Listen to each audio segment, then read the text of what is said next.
We will now open the floor, for the panel, for a panel discussion, and this will include Chris, who has agreed to stay on with us as well. So I will ask the one question that came in from the audience first. And Chris, I'm assuming this is, you'd probably be in a better position to answer this, is whether contractors will be audited.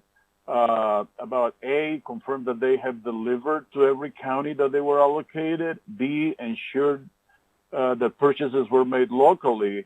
And third part of it is whether you can to ensure that they took into account local dietary considerations, or whether these boxes were, in other words, culturally pertinent, if we can say, for populations like in Alaska, Hawaii, and including or Indian reservations as well. Any comments on that? And I will open the questions for everyone. I mean, if you have dealt with some of these populations or some of the issues listed in the questions. But Chris, let's start with you on this. Sure, and I want to start off by saying I really, really appreciate the comments of the panelists. We devised these programs and hope they work to help us meet our goals, and sometimes they're off the mark. And I certainly appreciate the feedback, positive and negative, because it'll help us inform our future efforts. We do have a robust audit program set up to monitor our vendors. We have a program set up to review one thing I failed to mention. The vendors are paid for what is delivered. So that once they deliver a box, they get paid for a box. So we are keeping a very close eye on invoicing. What was invoiced. We confirm that what was invoiced was delivered. We reach out to the nonprofit recipients and verify in various other ways that the invoices that are being submitted to us are accurate. We have a audit program to take a look at food safety of our contractors. Because of the pandemic, we haven't been able to get out to all of them, but we are doing desk audits, and if necessary, we are visiting operations to verify that the product that's going into the food box is domestic. The operations are meeting various food safety requirements, and keeping our contracting staff are responsible for keeping in very close contact with these vendors to monitor whether they're meeting their commitments. If there are any complaints, they go through their contracting staff, and we help with any resolve any complaints with a review and investigation. We rely very much on our contractors to work with local organizations, nonprofit organizations, to customize boxes within the structure of the program. So we're relying on our vendors, our contractors, to have those relationships with the nonprofits so they can customize, to the extent possible, the contents of the boxes. Thank you, Chris. Any additional comments from the other panelists? Okay, we'll move on then. One of the questions has to do with barriers to getting involved. Were there any barriers that limited participation from either farmers or businesses? And how were prizes that participants received determined? And I'll expand on this as well to add another component to this question relating to what was the biggest obstacle to not being approved or awarded a contract for phase 3 or round 3? Because it seems like none of our panelists are participating in round 3 of the Food Box program. So let's start with you, Emily. Would you tell us, would you kind of elaborate a little bit on that? Yeah, I was not the boots on the ground for going through the the grant or the contract applications and so forth. I do know, it was really hard with all the changes throughout the program. Starting out, it's like, okay, yep, the program's vague. We're getting in. We got to experiment and see what's working and what's not working. But with round 3, it's like, okay, everything just shifted. Too many politics, not sourcing locally or even regionally.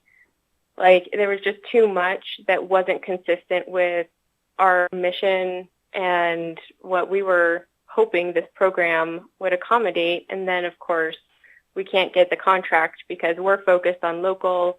We're focused on providing what our farmers are producing. And we are able to still get, milk and eggs and produce and so forth, to still keep it nutritional and not just one-sided. But yeah, there were way too many barriers with round 3, and it didn't really align with how the program started. So I really, appreciate Scott's words earlier on how frustrating it kind of turned out with round 3 and how many changes there really were. Andrew, Lisette, or Scott, would you like to expand on that? Yeah, this is Scott, and I will say, when the first round of BOA solicitation was put out for the basic ordering agreements back in August, and it was combination only boxes, I will give a lot of credit to the American Farm Bureau, American Farmers Union, some of the Senate Ag staffers, and my state senators who I was able to speak with in conveying, the difficulties that food banks might have with combination boxes in terms of working with them as community partners and the difficulties we would have. And I think myself and a number of other folks from across the nation raised that same concern, and the USDA did allow then for basic ordering agreement holders to submit applications for their BOA for fruit and veg only boxes, non-combination boxes. And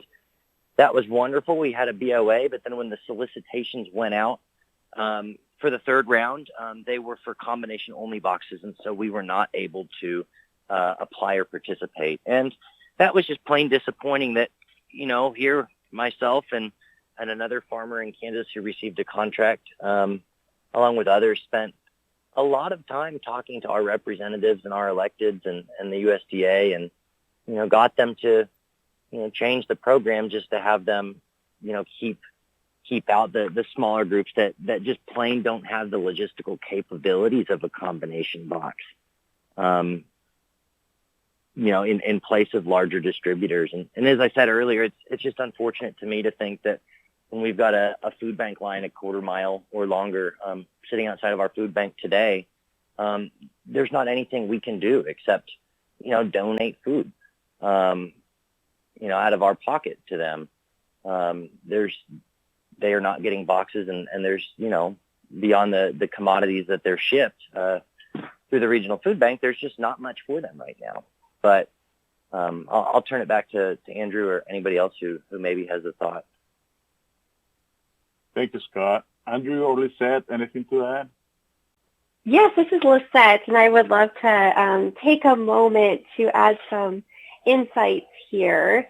So as far as some barriers that we experience at the Inland Northwest Farmers Market Association, one of the primary ones was in the last-minute nature of the USDA awards and the correspondence in between the phase periods. So I think it was at one point between the phase 2 award of when it was wrapping up and when the extension was offered on that contract. I think we had it 4 hours in order to respond that if we were in or not. And that same day, we also received notification that we were on the BOA holders list and that we could respond to and apply to future solicitations for the next 2 years. So that last minute nature and the 6 to 8 week intervals of the phases made it especially difficult for our organization to plan, and especially for our farmers and producers to be able to plan and plant for. Because like that, we really want to plan for the long haul. We know that the COVID situation isn't going to improve overnight. And with that, neither is the situation that our farmers are facing, as well as community members and being hungry. So our farmers like that wanting to plant for next year, and they're getting ready, and some had even started greenhouse operations so that they could accommodate the request of our community nonprofits we're serving and keeping this going throughout all of winter. And so I definitely caught us off foot with that, last minute nature of the program. The other area that we had experienced some difficulties with was in the limited category of the meat section. So for the pre-cooked pork and chicken was the limitation in phases 1 and 2, and that was especially difficult for us to find anywhere from our local and regional producers. So we did have to outsource that from out of state, and it would be wonderful if this program were to take a new iteration in the future to be able to accommodate a wider variety of meats. I know that did open up for phase 3, but also including frozen or even fresh meat and seafood and fish. Thank you, Lisette. We are getting close to the end of our time, but I do have a final question for you all, and it has to do with the future. I mean, where do you see your business going? I mean, both as you, whether the organization you represent, and also the farmers that participate with you in your organization. So where do you see your business going once the Food Box program has ended? And Andrew, I'd like to hear from Puget Sound perspective first, and then from the other panelists. Ramiro, thanks for that opportunity. I think in relation to the farm, any aggregated box opportunities in the future, to kind of echo maybe some other comments, a longer planning period would be really beneficial for our local producers. I know USDA was under the gun with funding and with turnaround for this program, so that wasn't an option. But if there is an iteration going forward, that's some feedback I have for the program. Our small producers could use some heads up and planning time to fully execute and benefit from that any future program. And it also would help our small producers probably be more price competitive with the big guys to be able to do that. I think it's a great opportunity to activate Americans to kind of decentralize and hopefully take on some smaller distribution chains to build up that capacity as a country and as a nation together through this program. And I guess kind of to echo a disappointment in seeing the consolidation in large corporate accounts with the consideration being price in phase 3. I really do believe there could be some efficiencies and benefits kind of decentralized with small producers, small distributors getting access to a similar program in the future. From our perspective in the pandemic, we're going to keep staying nimble, adjusting our customer base and our customer needs according to what happens here in the winter time with possible surges. But our farm is going to keep growing, and we're happy to be serving as an additional sales outlet to their existing channels, whether those are CSAs, direct relationships, or other markets they have access to. Thank you, Andrew. Scott, Lisette, or Emily, any comments regarding the future of your businesses? Yeah, I'll chime in. This is Scott. Frankly, unfortunately, all the TV ads and radio ads and just about every conversation we have these days, it's very uncertain. These are uncertain times. I was looking the other day at some sales figures year over year, and last year, restaurants and school districts accounted for about 32% of our gross sales, and this year, to date, it's about 3.2%. And I don't see those restaurants coming back anytime soon. As we get into these colder months, as much as I'd love to be an optimist, I don't see COVID going away. I don't see people feeling comfortable and returning to their daily expenditures outside of the grocery stores. Somebody mentioned earlier, grocery stores are tightening their belts at this point because there was a lot of excess spending from them to provide additional product when it was needed most to consumers earlier this year. I don't see our school districts coming back to full, in-person classes in our region anytime soon. And even if they do, I don't see particularly their budgets being able to afford the local food programs they had in place. So it makes me very nervous to think about what next year looks like. We would like to think that we will be expanding, but, I know that if I think about all of my Amish growers that we work with, if I think about the fruit farms, those 138 count apples, those chopper bell peppers, that many items that are destined for food service institutions and food service institutions and school districts, there's a lot of uncertainty about what's going to happen with those products. And so, I hope that we can participate, whether it be as a BOA or a subcontractor in the future, but we will have to see what happens from there. But I know that, at least for now, 2020, we're going to keep growing food. We're going to keep, whether that be vegetables or grains or commodities, and we're going to push through and keep supporting the local growers we work with and keep supporting our local community. Thank you, Scott. That is great. And you're right about the uncertainty of the times we live in, and appreciate the plug there for our program. Lisette and Emily, any comments regarding the future of your business, and what do you see happening from here on out? Yeah, this is Emily. In regards to Link Food, so the cooperative, I think we used to be moving a lot of product to institutions right now. It's like with schools and so forth, we would be moving tons of onions and potatoes and carrots, and all of those crops don't have anywhere to go anymore. So it's just like Scott was saying, like the big quantity of these perishables, there's a big limbo. So I think for us, we are really focusing on direct to consumer because they have the buying power right now. And with COVID and, the processing facilities shutting down and the shortages, like local food and the awareness of where food comes from has become so much more of a conversation, and people are starting to care about it a lot more and are willing to pay more for that food security and local food.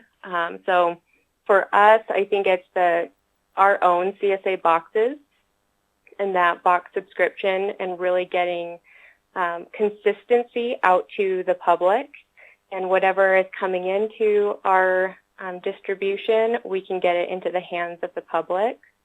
And also large quantity storage crops. When COVID really initially hit, we went to just an online marketplace of 50-pound bags of, flour and, all of the different things that we could service at that point. And now with the storage crops coming, I think that we will be able to move a lot just to direct to consumer in the larger quantities with that communication of storage crops and get set for the winter. But, honestly, that's kind of where it has to go right now because there is so much instability with those larger accounts with institutions and restaurants that it's really the direct to consumer and how can we meet those people where they are and get these perishables into their hands as quickly as possible. Great. Thank you, Emily. Lisette, any comments on that? Yes, well, thank you, Ramiro. And yes, so as far as the Inland Northwest Farmers Market Association, we are also very responsive to what the community is facing in the moment, and from both the community of our farmers and the shoppers that we're serving. So the farmers markets did see a very significant following this season, just as more people became more acquainted with the local food system and wanted to have full transparency on where their food was coming from and how many hands it passed through. So even though our farmers markets had to cut down on their vendor counts by about 50%, our farmers who were present had the best sales, record-breaking sales of the year. So we are hoping that that trend will continue into next year and that the Department of Health will allow us to invite more of our artisanal food vendors back and crafters back slowly as things progress. But in regard to the Farmers to Families Food Box program, that is definitely something we are dedicated to, and we want to find a way to keep it going and in partnership with Link Foods. And we're very grateful that the Spokane County Commissioners and Washington State Department of Ag have found us some funding to get through the rest of the year, especially as we're looking towards the holiday season. We want plates and tummies to be full during the holidays. But in looking ahead, we're exploring the possibility of having a two-pronged program where it's a buy a box, give a box program, because as we've been working through this food box program, we've been astounded by the number of people that either walk up to the farmers market and see these boxes or just responding on social media and saying, I need to buy this. I need to buy this farmers market box. And I'm sorry, sir, it's not available right now, but that might be an opportunity down the road, and especially in connecting with our mission to food security, if we could have a box that could qualify for EBT and SNAP benefits as well, so people can just pull up, get their box, or have some convenient opportunities to pick up. So those are our comments. And thank you, everyone. Thank you, Lisette. And I'd like, Chris, given the sort of the limitation that the combination box has placed on some of the smaller contractors or small-scale agricultural businesses that participated in the earlier rounds, is there anything that from the program that you can do at the program level to include some provisions that will sort of be more inclusive and allow smaller contractors to participate in the future if the program were to continue? What would be your opinion about that, based on what feedback you've heard today? Yeah, certainly one of the things that we try to be, have tried to be throughout this program is responsive. We have heard the concerns and the constraints that a combination box has placed on small growers and others that may want to participate. So I'll take that back to the program as we discuss what's next. Should we identify some additional funding, and if we have the flexibility to make additional changes, that'll certainly be something we take a look at. That would certainly be great, Chris, because it seems like it based on what we've heard from previous participants in the program, it is kind of limiting access to smaller farming operations, and we would love to see provisions made to allow them to benefit from this program.